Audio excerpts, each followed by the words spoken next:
So the example of using, which we kind of covered this before, the example of using, say, my sand iron from here, going to the back pin, I now have to land the ball about in the middle of the green to get it to stop.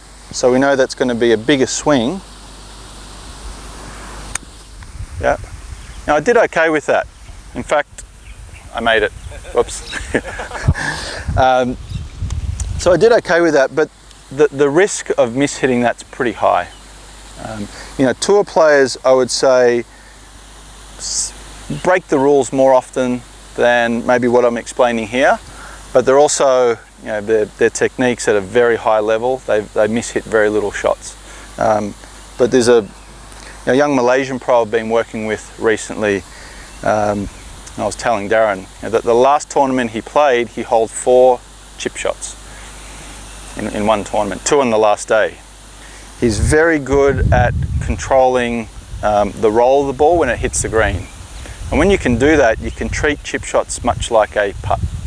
You can look at them, look at how the ball's going to break when it lands on the green. And he's very good at what I call putting neutral spin on the golf ball. So when the ball hits the green, you know, it bounces once or twice. It's not checking and spinning and, you know, doing the different things that makes it challenging to control distance. So it lands and rolls out just like a putt. So he's treating these sorts of shots like birdie chips, which a lot of tour pros do. And if you've got good technique and you've got the right mindset, you know, it's not uncommon to actually make these sorts of shots. Yeah. And obviously, again, the difference with, so I've missed my landing spot there, Chook, which means that I've broken the rules, but I made the shot, so we could argue it was okay. But now I'm going to go and hit my little 8 iron here. I'm going to hit my landing spot and roll it down there. Yeah. And for me, I'm confident that's probably the worst I'm going to do with my 8 iron. With my sand iron, if your technique's not spot on, I could mess 2 out of 5 of those up pretty good. So as I was speaking to the group yesterday, sometimes it comes down to, if I hit 5 with this and 5 with this, okay, I made one, but what's the percentage of a mishit? Now, if I'm going to mishit 1 out of 5 and none out of 5 with this, I'm going to take the 8 every single time. So we've got to really think that way, because golf's about scoring and what I would say beating the odds. You know, we're not trying to look pretty necessarily all the time or look fancy. I mean, it's pretty cool when we pull off a shot and it spins, but we're just trying to beat the odds. You know, your playing partner's playing off the same handicap of you, for example, and you just, I mean, you don't always see this because when we play shot to shot, but you think about a round of golf or a tournament, for example, with a tour pro. Sure, Phil Mickelson pulls off some great flop shots, but you know, I'd like to see if he played 5 flop shots where we don't necessarily have to play that shot or a high shot, you know, and someone else like a Jordan Spieth that, you know, tends to run it a little bit more.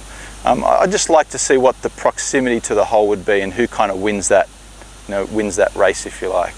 And that's what we don't see all the time on TV, because we see that cool shot and we go, we're going to play that. But the pros play a different game.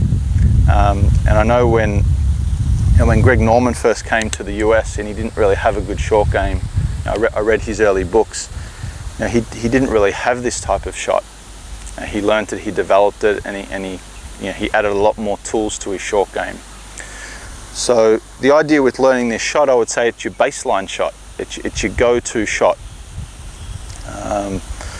If you can get very competent in that, then you can learn different shots around that. So I'm not definitely trying to lock you into one way, but, you know, having a baseline chip and run shot and a baseline pitch shot then can allow you to play a different shot from time to time. Open the face, close the face. You might have a variation in lie we need to adjust a little bit.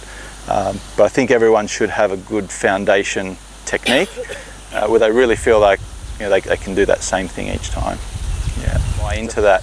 I've worked with a very good Asian tour player for the last 4 years, and he got taught by an Australian coach many years ago, and he's very soft around the greens. On this type of shot, he would more likely play that high shot that we've seen before, and, you know, he does it really well.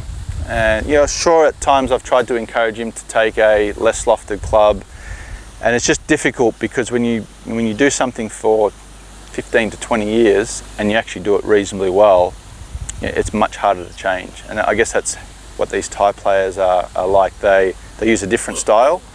It's not my preference, but they do it very well. So it's difficult for them to change. There's some other pros that don't use that and they're obviously very successful. For me, it's a higher risk shot. It's a shot that you need to practice a lot more to kind of keep the feel, where I'd say this one is more of a low maintenance technique.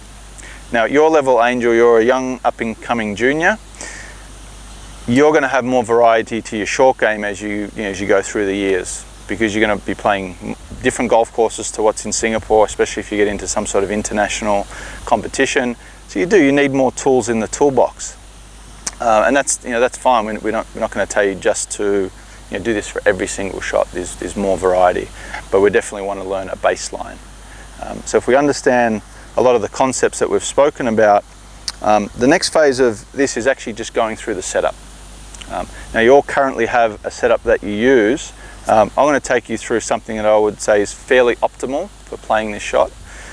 Again, some of you already do a lot of this, so it's not going to be like a 360. I'm not going to transform you completely, but some of you, I'd say, lack some of these setup fundamentals and technique fundamentals, hence you're not as consistent as what you could be.